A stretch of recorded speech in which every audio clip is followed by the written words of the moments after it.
Om Vakratunda Mahakaya Suryakoti Samaprabha Nirvignam Kurume Deva Sarvakareshu Sarvada Shri Ganeshaya Namaha Om Ganganapate Namaha Om Namo Narayanaya Om Namo Bhagavate Vasudevaya Om Namah Shivaya.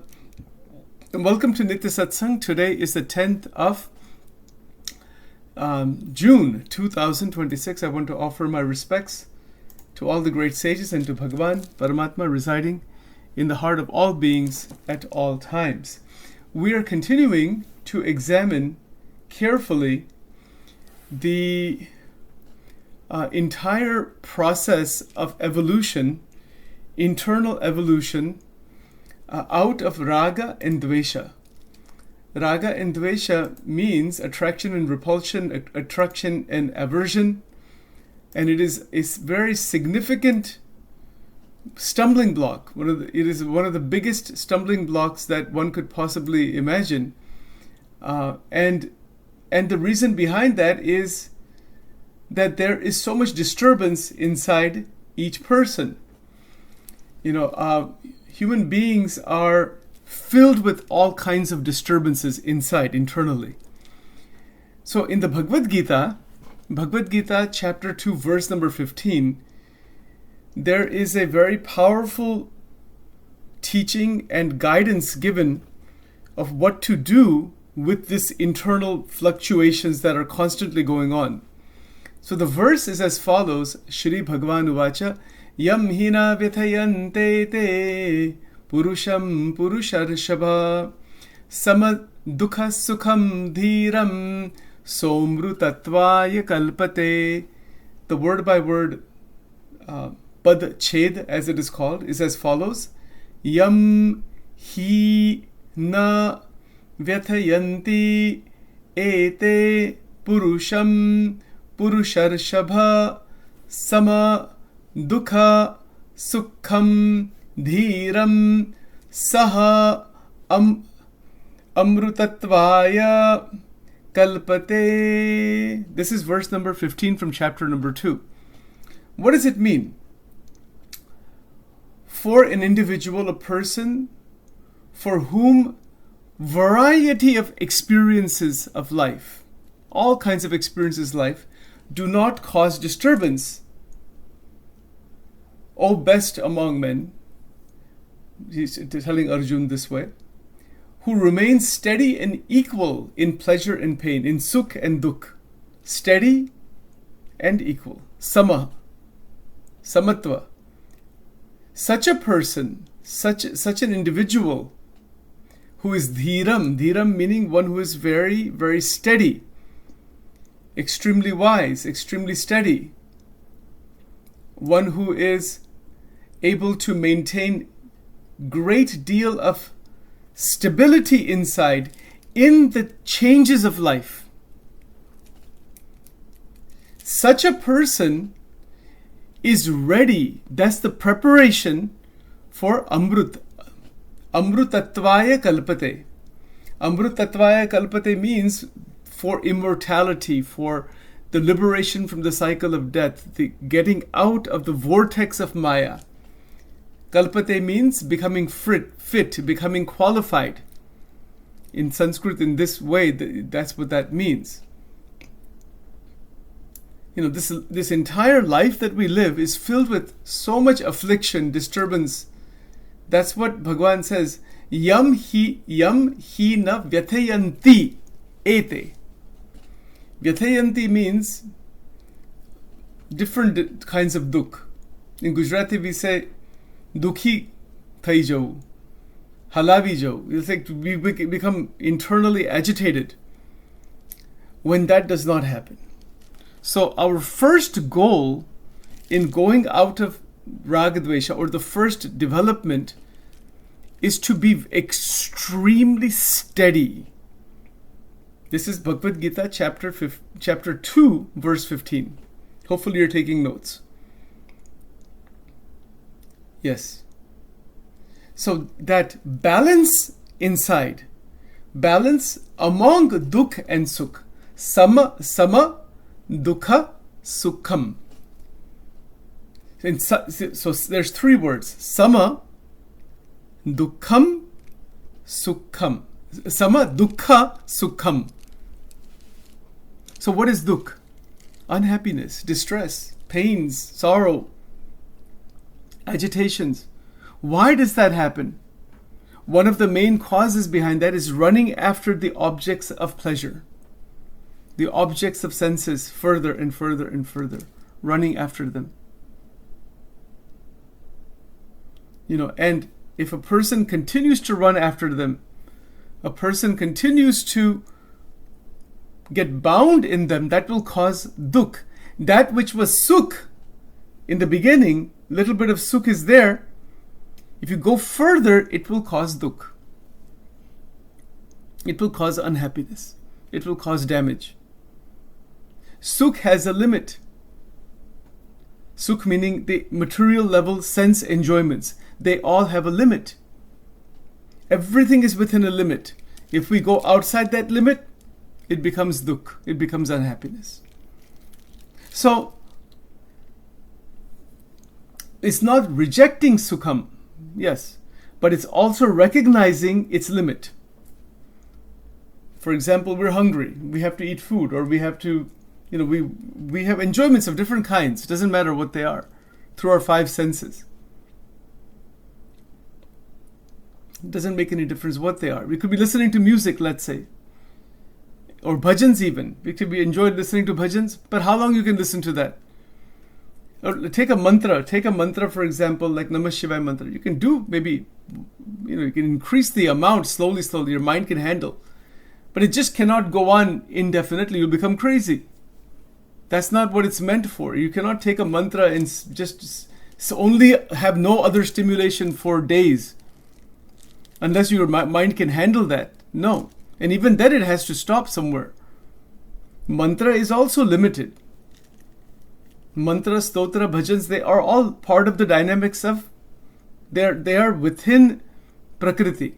Because they're sound, but they will take us out of Prakriti. That's the difference. But they are also to be kept within a limit. Somebody says that I'm just going to listen to, 3 days of the same bhajan over and over. You'll go mad. You cannot do that. Some people say, I love satsang so much, I don't want to think of anything else. It doesn't work that way. We're not ready for that level of heightened contemplation. Even if we are doing that, you still have to do the worldly activities. So don't get obsessed behind anything. Obsession. Keep it within limit. Keep everything within limit, including satsang. If you don't keep it within limit, you can go mad. So this has happened to people, Kundalini syndrome and stuff like that. It has to be kept and then slowly let it develop. And even as it develops, you have to mix with other experiences as karma, yoga, bhakti. It is all divine, sab divya hai. The point here is that anything that is sukh, anything in the objects of the senses, food items, TV shows, bhajans, kirtans, mantras, anything, it has to be kept within limit. And then it has to be balanced properly into samatva. And people don't realize this sometimes. Even people, the individuals who become tyagi sadhus, they become renunciate, they have to maintain balance. They have to follow rules and all that. But they cannot be sitting in front of a murti continuously. You cannot do anything that way. You have to do your seva. You have to be active in doing seva. Seva nahi, if we don't do seva, we'll go mad. You cannot say, I'm just going to sit for dhyan, mein mala lunga and just akhand dhyan. Like the ancient rishis or said, even they couldn't do that. They have to come back into the sansar. They can do for long periods of time, but then they have to come back and do their seva in the world. There's nobody who can just sit for dhyan like that unless you're ready to leave the body. Look at Ramakrishna Paramhans, for example. How much seva he did. He's doing his bhakti upasana for Devi Kalika, but he's continuously talking to people. He's doing his mandir ki seva. He's active physically. He's doing so many different things. So be careful, even on spiritual path, about getting obsessed with mantras and stotras. And don't get obsessed with anything, with anyone. Because why?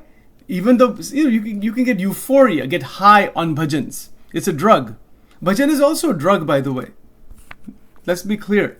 Bhajan, kirtan, You see people in a lot of these different organizations, they're dancing a lot and they're high. It's a drug basically. But it's okay. That's not a problem as long as it doesn't flip into vasana. That's what will happen. In Vachanamrut this is clear, and this has happened in many bhakti traditions. Bhagwan mein bahut prem. How long it lasts? It's emotion. It's just psychological phenomena. What else is it? And then it will eventually settle down, and the human being who has been such a great premi bhakta will flip into tremendous vasanas. Particularly the sexual vasana. That's the number one. It will just swing straight back. Guaranteed. Oh yes. Nobody wants to talk about that, but it's true. So bhajans are also a drug. Remember that. But it's a good drug.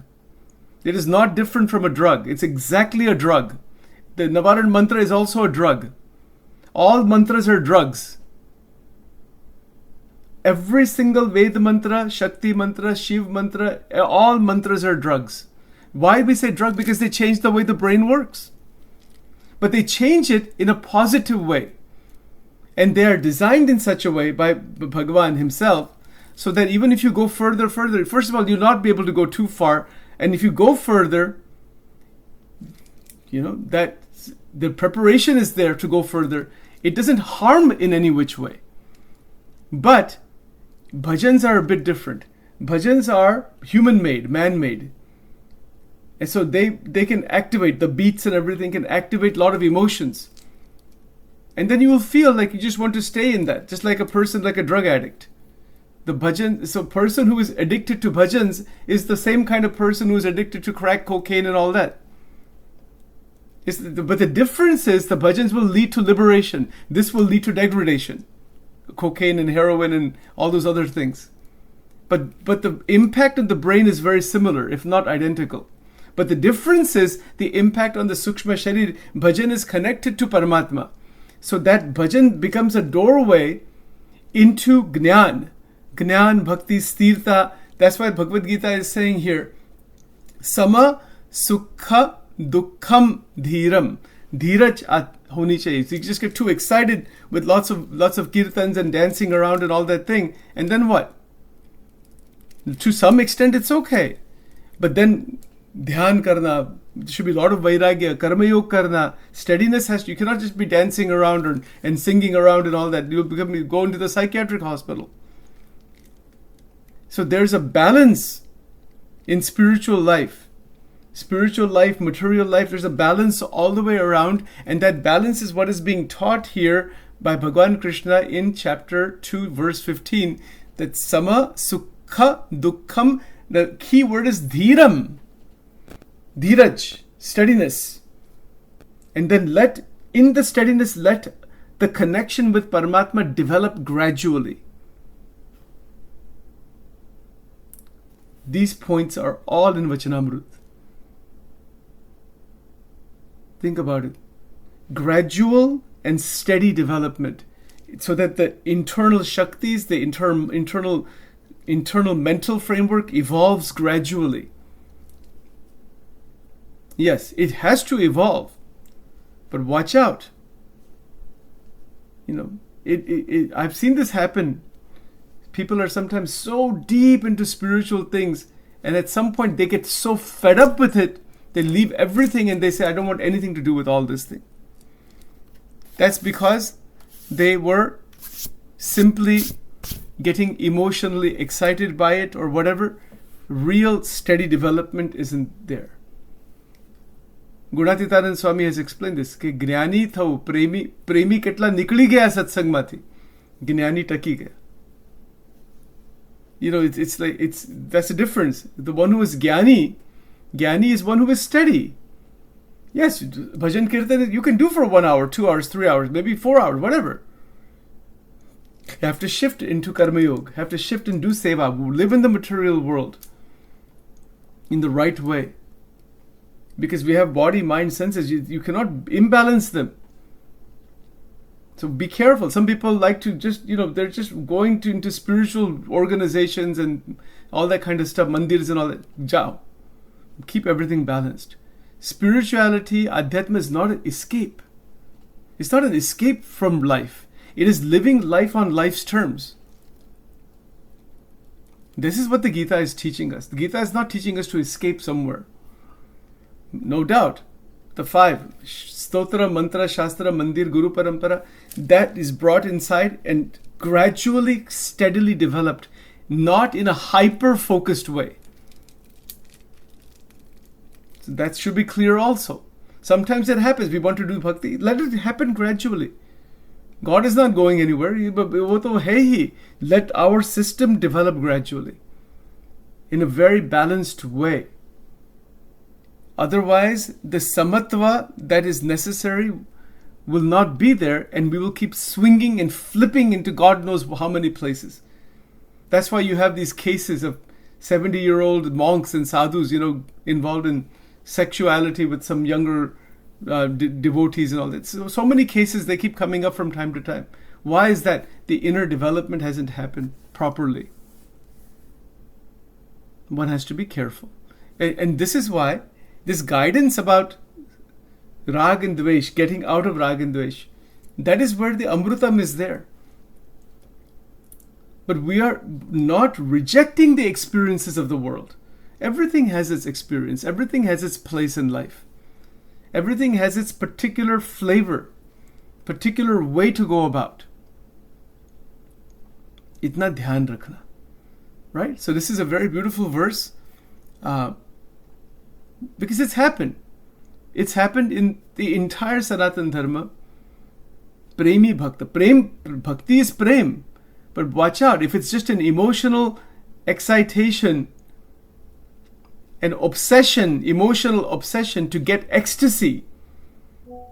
You understand? It's an ecstasy from inside. And get addicted to the ecstasy, which sometimes is called rasa. But if you get addicted to that, and there isn't enough vairagya, enough jnana, other karma yoga, bhakti yoga, other yogas are not connected, then one will start chasing the ecstasy. Just like a drug addict. And you keep doing that, eventually one will fall straight down into Vishaya Bhog and into the depths of Maya. Yes, Rasik Marg and Brahma Gnan no Marg. These are two paths. Rasik meaning one who activates deep emotion. Okay. But if you don't have enough vairagya, gnan, another a seva bhav, just keep activating it will become a drug.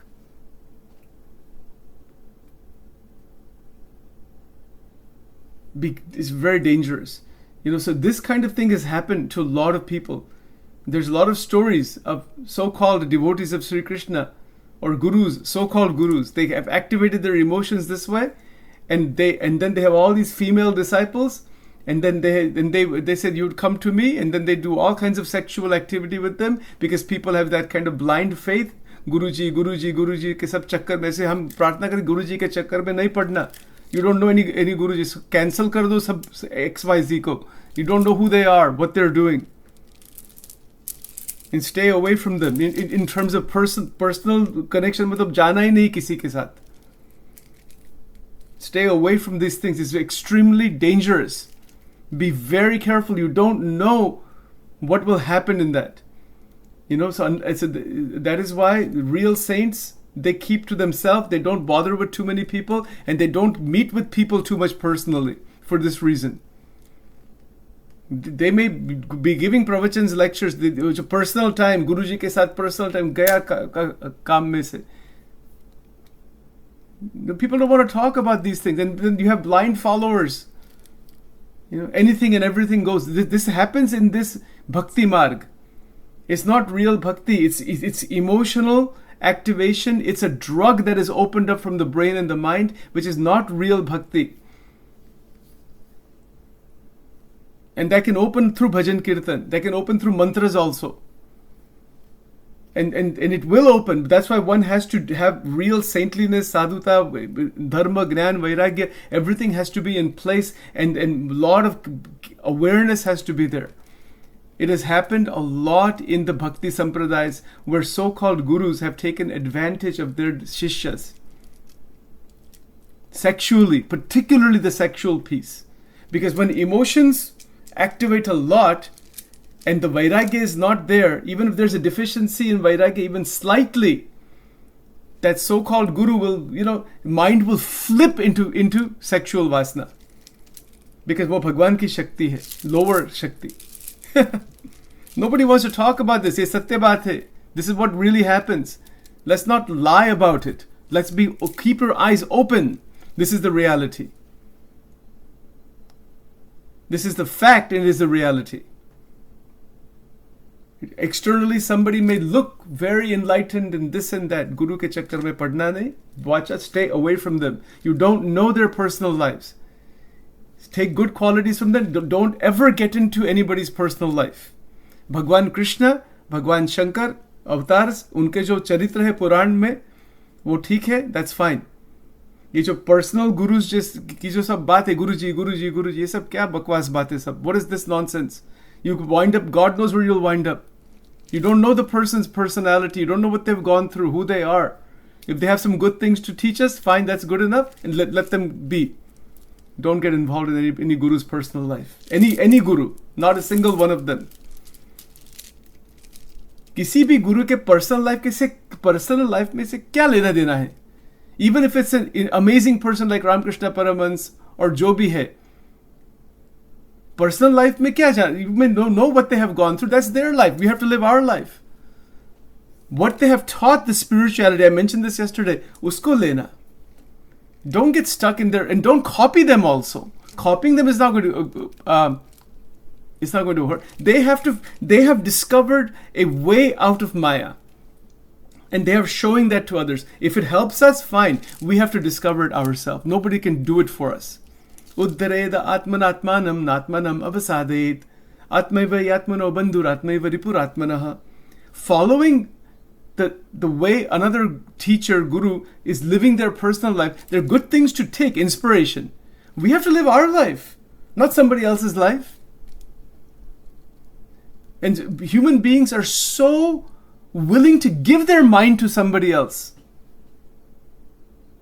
Don't give your mind to anybody except Bhagwan Krishna and through the Gita also. And that only happens once you are really sure. अनुभव में से वो होता है मयि आवेश मनो माम. It doesn't happen just like that. Watch out. I'll give you my own example. I'm not telling anybody else anything. This has been a difficult journey for me over the last 30 years. Every organization, every parampara wants to pull everybody else, put them into their psychological box. Everybody wants to do that. Karo, jo karna hai karo. We take good things from all. Sachin's recommendation is watch out. Unless you are sure, you have to be really 100% sure that parampara is absolutely above reproach. Then, wo baat alag hai. As an example, we have the Hare Krishna movement. I have met so many devotees. Yes, if you are sure that the parampara that is there from Chaitanya Mahaprabhu onwards to Swami Prabhupada ji, etc. But look at what happened in ISKCON also, right? What happened over there? After Swami Prabhupada ji, kitne there have been massive court cases. I don't want to go into the details. Guru ke chakkar mein, how to deal with the different gurus, who to consider to be guru, position, power, name, fame, this, that, disagreements about interpretations. Itna sab hua hai wahan. Why is that? Whatever the reasons may be, that's on them. They have to figure that out, whatever it is. But the fact of the matter is, unless you are sure, you don't know somebody's personal life. Watch out. बहुत ध्यान रखना. People have these Shirdi ke Sai Baba Mandir. Do you know his Sai Baba's entire charitra? There is what is written. Were you there at that time to know what he actually went through? How do you know what vasanas he didn't have? How do you know that? You don't know that. You don't know anything. Nobody knows anything actually. Maybe he was born perfect. There are mandirs all over. How do you know he was born perfect? Maybe he was not. It doesn't matter. Where are we? That's what matters. उनका जो चरित्र है, उनके गुण क्या है, उनका जीवन कैसा था, उसमें से what do we have to take from that? People are interested in idealizing all these gurus. Don't idealize anybody. If we idealize people who are imperfect, we are going to be in trouble. ये सत्य बात है. To idealize people. Don't idealize anybody. You don't know what is the actual life of person. We don't even know what is our life. How are we going to know somebody else's life? सब गुरुओं जो है सत्पुरुष का महिमा अत्यंत है. सत्पुरुष संत के गुण उसका महिमा है. Personality, the physical body and all that, whatever that is, personality, that we respect it. Personalities are all different. Just like we have personalities, they have personalities. But the difference is that their spirituality is shining from inside, enlightened saints. Yes, and they do differ from each other. Why? Not because the spirituality is different, because of the kind of intensity that is showing up is different. Like a 20-watt bulb is different from a 50-watt bulb, from a 1,000-watt bulb. The electricity is not different, the intensity is different. That's the difference. So Bhagavan is everywhere. This is called Taratamyata. How much revelation is there? That's the question. This is why Rag Dvesh. Guru is inside. Guru is not outside. Anybody outside, the good qualities we see are inside of us. This is where upasana, Bhagavan ki upasana, sab santon ka adar. Adar karo. Don't disrespect anybody.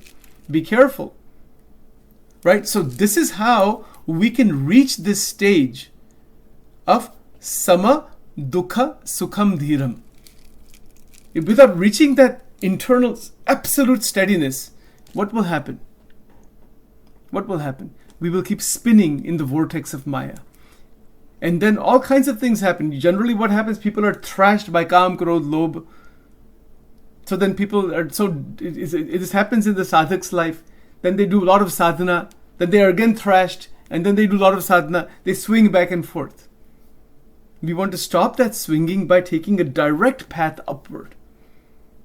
So that direct path upward towards Paramatma in a very balanced way.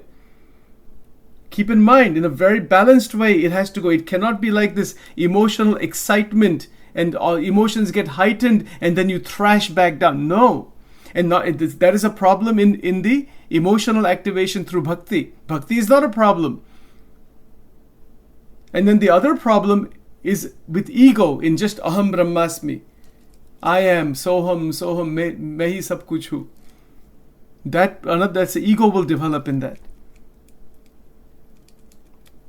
આ બે ગુણમાં બે દોષ છે ઓળખવા ને ટાળવા સ્વામીની વાતો. Again, when you go to Swaminarayan temples, there's two murtis. In the Baptist temples, you have Sajanand Swami Maharaj and Gunatitanand Swami Maharaj. वो दो महान, they were both saints actually in reality. तो उन्होंने क्या सिखाए? What have they taught? That is important, not simply just fanatical ideas. What is the teaching that they have given? And this is true with all of the Sanatan Dharma Guru Paramparas as well as all the incarnations. What have they taught us? If you go to Maharashtra, you have Sant Gnaneshwar ki jo murti hoti hai. So murti ki, why we keep murti or photo? Because you have to have the Gnaneshwari. That is to understand the Gnaneshwari. It's not simply to worship that murti. Ab karo uski aarti puja. But what is the Gnaneshwari teaching us? Is that living inside of us? Just like that. Or Guru Granth Sahib. So that's what they have in Sikhism. One thing they did, they eliminated all these murtis completely. They just have the Guru. No, they just have the Guru. Who is the Guru? The Granth. Guru Manyo Granth. Guru Bani. They don't worship Guru Nanak. They have photos and all that in some places. But the worship is of the Granth itself. Why? Because they stopped that physical Guru Parampara at some point. Because of whatever the reasons were. Watch out. That's a positive, very interesting thing in Sikh tradition, that the personality thing is out. जो Guru Bani hai, us par hi focus karna, not the personalities. You respect the past personalities. You get stuck with the personality, you'll lose the spirituality. This is the danger in this spiritual path. We get stuck with a personality, then we get into aham, mamatva, rag, dvesh, klesh, mera guru, iska guru, ye, this, that. And people are madly, the groups of people are madly running after all these. And then there's individuals who want to be worshipped that way. That's all somebody's looking for, I have 200, 300, 500 people say, Guruji, Guruji, Swagat, and people are giving har, and people are doing prostrations, and person is maybe acting very humble, but say, this is what I really wanted. Thank God somebody's, worshipping me. My God, I should be worshipped somewhere. Throw all this thing out. This is not spirituality. इसको कोई अध्यात्म के साथ कोई संबंध नहीं है. And anybody who wants that is not by no means any kind of guru. So don't idealize anybody. Doesn't matter how much knowledge that, because all it takes, particularly in Sanatan Dharma, you have a little bit of knowledge. Actually my grandfather told me years back, he was passed, he told me, Sachin, if I had all this knowledge you had, I would have started this business instead. You can start this into a business and just, have a small mandir like Hanuman Ji ka mandir banao, put some tilaks on, sindoor and all that, and put some malas and chalu kar dijiye pravachano. Don't even have to say anything. Say maun. Swami ji bahut bade aaye hai, maun dharan ke. This is all nonsense things. It's not spirituality. And people are blind faith. Because they don't want to think for themselves. Kisi ko bichari nahi karna. Shastro ka don't want to go through the scriptures. Don't want to understand anything. Just some magic they want from somebody. That's not Adhyatma. And there's no magic available like that. The fact is, what the Gita is teaching, to go into that, to understand that, to make our life that way, to do bhakti upasana, take good qualities from all. There's no quick fixes and quick magics and all these kinds of foolish things that people are running after. Fear goes away. See this verse, chapter 2, verse 15. Yam hina vithayante te purusham purusharshaba sama dukha sukha dhiram sama dukha sukham dhiram somrutatvaya kalpate. Somrutatvaya, amrut tattva opens up. Yes, these are the things to keep in mind. Watch out. Be very careful. The other day we were at one of these at the Brajbhumi Mandir. I had gone with Dr. Chetna. And they were doing this 3-hour, it was like 2.5 hours of some kathakar was there, one of their teachers, I don't know what they're called exactly. Extraordinary. I mean, the language that and the bhajans are going on with that. It would be very easy for anybody to just be running madly after that person because of the intensity of gnyan and bhajans and kirtan. It's like he knows all the scriptures, everything from that whole sampradaya. Okay, ठीक है. आपका इसका personal जीवन आपको, do you know what's going on there? Watch out. Whatever he's teaching, adar karo. Charan sparsh karo. Don't go into personal life. You'll be in trouble if that happens. Don't do that. Bhagwan Krishna ki upasana kar de, Krishna ki upasana karo. वो जो teacher is there, respect the teacher. That's good enough. I just experienced it just last week. For 2.5 hours, it was extraordinary in Gujarati. This exposition on the Govardhan Parvat and some leelas of Bhagwan Krishna. Itna depth mein, I never even heard that kind of explanation. Itna amazing explanation. And the 300 people are sitting and they're just lost, and they're just totally mesmerized by that. Fine. Be mesmerized. Be lost in that. Bhagwan ki bhakti mein. He's teaching to worship Sri Krishna. But after he comes off the stage, people are running after that person. Adar karo. Prashna uttar tat vidhi pranipatena pari prashnena sevaya. Don't go into personal life. You'll be disappointed and you don't know what nonsense is going on the back. Not that it's going on, it may not be. Who knows? Just because a person can speak for hours and hours doesn't mean that they're enlightened. And just because a person doesn't speak at all doesn't mean that they're enlightened. Watch out. The only way you will know if somebody's enlightened, you have to become enlightened. There's no other way. There's no other way. Take good qualities from all. This is how it works. This is the game. This is the Maya in the so-called spiritual paths. Maya to sab jagah hai, aur Bhagwan bhi sab jagah hai. This is the reality. Let's stop here for now. A lot of interesting things are coming up. Om Vakratunda Mahakaya Suryakoti Samaprabha Nirvignam Kurumedeva Sarvakareshu Sarvada Shri Ganeshaya Nama Om Aim Rim Klim Chamundaya Viche Namo Nama Om Hrim Swaha.